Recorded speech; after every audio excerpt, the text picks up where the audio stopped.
God gets angry? Well, the answer to that question, like everything, depends on who you ask.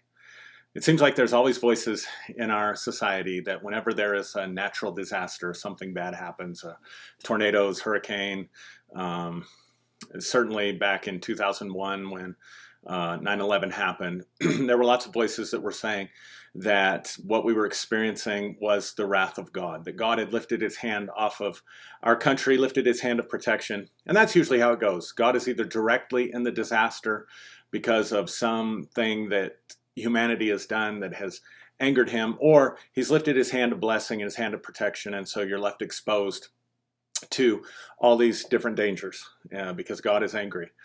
And then we have to identify who is God angry at and why is he angry.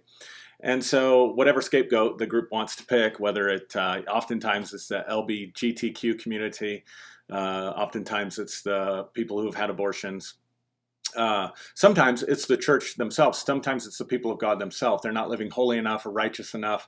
They're not praying enough. They're not doing enough. So God has lifted his hand of protection, or God is in the event that's going on directly. God's directly causing it. This idea is not new to humanity. In fact, if you go back to antiquity, if you go back to prehistoric times, man has always contended with the forces of nature, particularly when mankind was dependent upon the harvesting cycles and seasons, dependent upon a good hunt, needed to protect themselves. Whenever there was a natural disaster, they would assume that the gods were angry. They recognized these forces in nature as forces and energies that had control over people's destinies, and so they deified them. They gave them deific names. They made gods out of them. But the gods were just a form or a way for them to explain the forces that were dominating their lives. And so logically, they would conclude that if we please the gods, if we do something to please the gods, and usually that involved sacrifice and all kinds of different things. And so your temple cults, a lot of your feasts and things like this that revolved around the lunar cycles and revolved around the solar cycles, the cycles of the seasons, were designed to be proactive, to make sure that the gods were happy so that you could protect yourself from these forces and make sure that your destiny was not negatively impacted. In fact, we see this in the Bible. That's the whole reason for the Feast Day of Atonement. The Feast Day of Atonement landed at the end of the harvest season. When Israel had a good harvest, they would celebrate, and on the Feast Day of Atonement, they would make atonement to God to make sure that they could secure the blessings of rain and protection from things like locusts and things like this that might come in and devour the crops. They could secure the next year's harvest by washing away or cleansing away the iniquities of Israel that might anger God or cause God to withhold the rain or cause the locusts to come. This is a major theme in the Bible. So people who use the Bible as their information about who God is and what God is like have are coming from a biblical scriptural position about God, and they're being true and honest to their beliefs. On an individual level, people can believe that when something unfortunate happens, they get a disease, they lose their job. Some people get so petty that even if their car breaks down or something like that, somehow they've not pleased God, and somehow this is the wrath of God coming upon their lives. And yet, we can answer the question in a different way. What happens when God gets angry? We can look to science, and specifically brain science. There was a study that I read many, many years ago that really impacted me. And the purpose of the study was to look at the hippocampus in the brain. The hippocampus is responsible for long-term memories. And it's believed that a shrinking hippocampus is responsible for some of the diseases like dementia or Alzheimer's that impact a person's memory. And they wanted to see if there was a correlation between the size and health of the hippocampus and a person's religious beliefs or spirituality. And they made an amazing discovery. What they discovered was this: people who went to church, people who believed in God, people who had spirituality, their hippocampuses were larger and healthier than people who were agnostic, didn't know what to believe, or people who were just downright atheists and didn't believe in any kind of God at all. And so there was direct correlation between a person's spiritual beliefs, church attendance, religious adherence, and a healthy brain. But there was one notable exception that absolutely fascinated me. There was one group of people who believed in God, who attended church and had spirituality, whose hippocampus was not only not bigger and not healthier, it was actually smaller and more unhealthy than people who were agnostic or atheist. What was this group of people? This was a group of people who adhered to either Catholic doctrines, Protestant doctrines, or evangelical and Pentecostal beliefs about God being angry, about an angry God.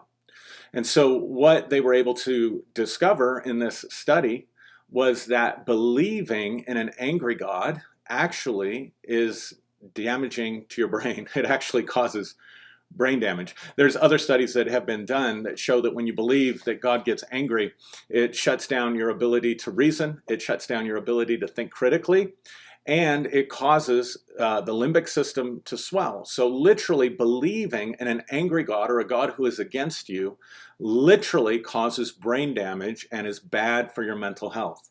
That's been scientifically shown in a number of different studies. So the difference was the people who had healthier brains, the people who had larger hippocampuses, the people who were able to think more clearly and logically, were people who believed in a benevolent God. They believed in a good God, and they focused on a God of love. Now, if you go strictly by the Bible, God has many different aspects. There certainly is a very angry, wrathful, cursing side to God that is revealed in the Bible. And there are prescriptions given specifically to Israel about keeping the Torah and doing sacrifices when they had committed sins in order to keep God happy and in order to secure the blessing of God upon their lives as a nation. But Jesus came and he broke with those traditions and he taught something else. In the Sermon on the Mount, he taught that God causes the sun to rise on the just and the unjust. He causes the rain to fall on the good and the evil.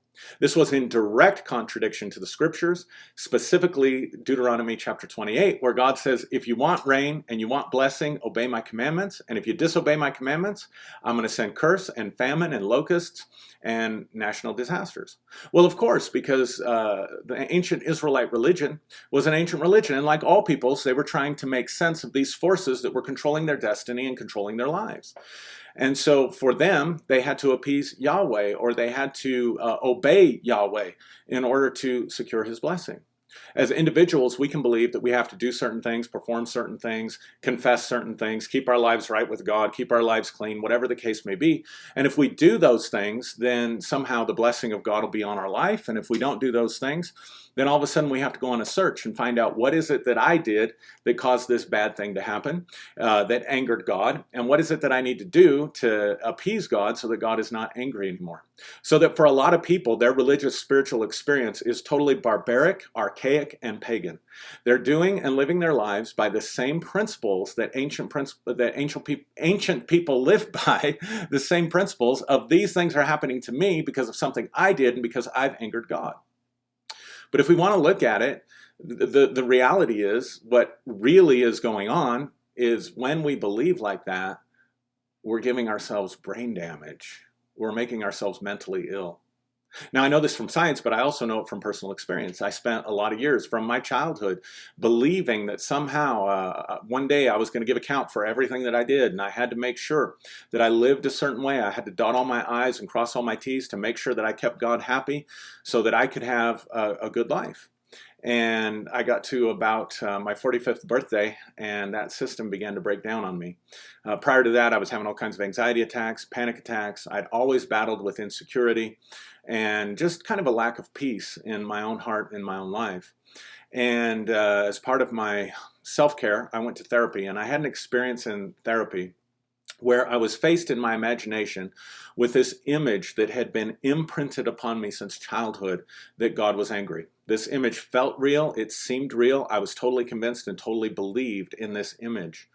I had spent much of my life trying to focus upon God's grace, trying to focus upon God's love, and I had a wonderful life with that. It gave me wonderful foundations, but at the same time, I was in constant combat with this image and idea that God might somehow be angry, that there would be something that I could do that would change the emotions in the heart of God towards me and affect my destiny and affect my life in a negative way. When I was able to see that that image was something that I had created, or something that had been created and imparted to me through the teachings that I had heard and through the teachings that I had reproduced, and I was able to fully let go of that image, the most amazing thing happened. The best way I can describe it is like all the engines inside of me just shut down, and my heart became at rest, my heart became at peace. But I want you to understand, this wasn't just I had belief that God was good, or that God was gracious, or that somehow because of what Jesus did, um, I was secured in God's grace and unconditional love. I had believed those things and taught those things for years already.